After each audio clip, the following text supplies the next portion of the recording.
ప్రతిపక్ష హోదా ఇవ్వాలి మాకు. ఎందుకంటే ఏ రకంగా ఆలోచన చేసుకున్నా సభలో ఉండి రెండే పక్షాలు, ఒకటి కూటమి అధికార పక్షం కూటమి, రెండు ప్రతిపక్షం వైఎస్ఆర్సీపీ పార్టీ. కాబట్టి ఇవాళ ప్రతిపక్షంగా ఉన్న మాకు ఆ హోదా కల్పించాలని మేము డిమాండ్ చేస్తాం, మేము కోరాం. ఇవాళ దాన్ని ఇవాళ కోరి దాంతోపాటు ఇవాళ మిర్చిరైతే పడుతున్న ఇబ్బందులు భారతదేశం వారికి వాళ్ళ ఆక్రందనలు ఏదైతే మా నాయకుడు గుంటూరు వెళ్ళి మిర్చియార్టీకి వెళ్ళి ఆ రోజు రైతుల కష్టాల సుఖాలు తెలుసుకున్నప్పుడు కానీ ఈ ప్రభుత్వానికి చేముకు అప్పటి వరకు కూడా చేముకుంటున్నట్లేదు, నమ్మకం నెరవేర్చినట్టు అలా కూర్చున్నారు. ఎప్పుడైతే మేము వెళ్ళామో, ఎప్పుడైతే చూసాం ప్రజలతో అప్పుడు దాని గురించి వాళ్ళు ఆలోచించడం మొదలుపెట్టారు. అయినప్పటికి కూడా ఇప్పుడు కూడా దాని మీద ఒక క్లారిటీ రాలే. నాకు అర్థమవట్లేదు ఒక విషయాన్ని.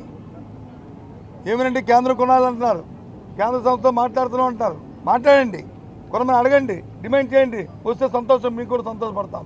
కానీ ఈలోపు ఆ రైతుల్ని మీ దగ్గర సంస్థలను మార్కెట్ ద్వారా, మీ దగ్గర సంస్థల ద్వారా ఆ మిర్చిని కొనవలసిన అవసరం ఆవశ్యకత ఉన్నది, రైతులు ఆదుకోవాలి ఉన్నది మా డిమాండ్.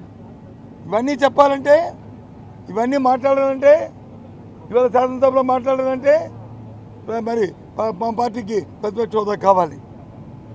వాళ్ళు మాట్లాడుతున్నారు ఎంతో మనగా ఎమ్మెల్యేలమే ప్రజలతో ఎన్నుకోబడిన వాళ్ళమే మేము.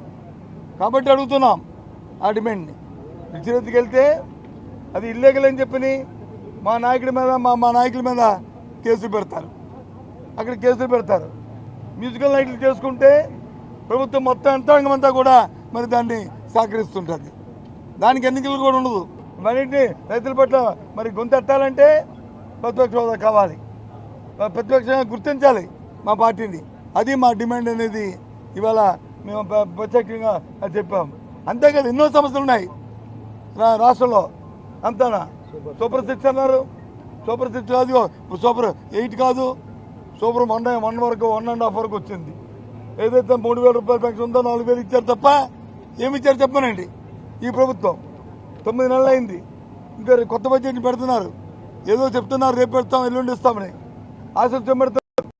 ఇది ధర్మం కాదు, ఇది ఇలా మోసం చేయడం, ప్రజలను మోసం చేయడం ధర్మం కాదని చెప్తున్నాం. ఇవన్నీ చూస్తుంటే మా బాధ్యత ప్రభుత్వం చెప్పవలసిందే, ప్రభుత్వం దానికి వివరణ ఇవ్వాల్సిందే, జవాబు చెప్పవలసిందే అనేది మా డిమాండ్. ప్రభుత్వం తాలూకా ప్రతిష్టంభన చూసి ఏదైతే మా డిమాండ్ ఉందో ఆ ప్రతిపక్షాన్ని ప్రత్యేకంగా ఇస్తే దాని మీద ఆధారపడి ఉంటుంది మా తాలూకా స్పందన. అధికార పార్టీ తాలూకా ప్రజలతో మా సమస్యల్ని, మా ప్రజల సమస్యల్ని, ప్రజల తాలూకా బాధల్ని, విన్నపాలని అన్ని వీటి ద్వారా ప్రజలు పోతాం.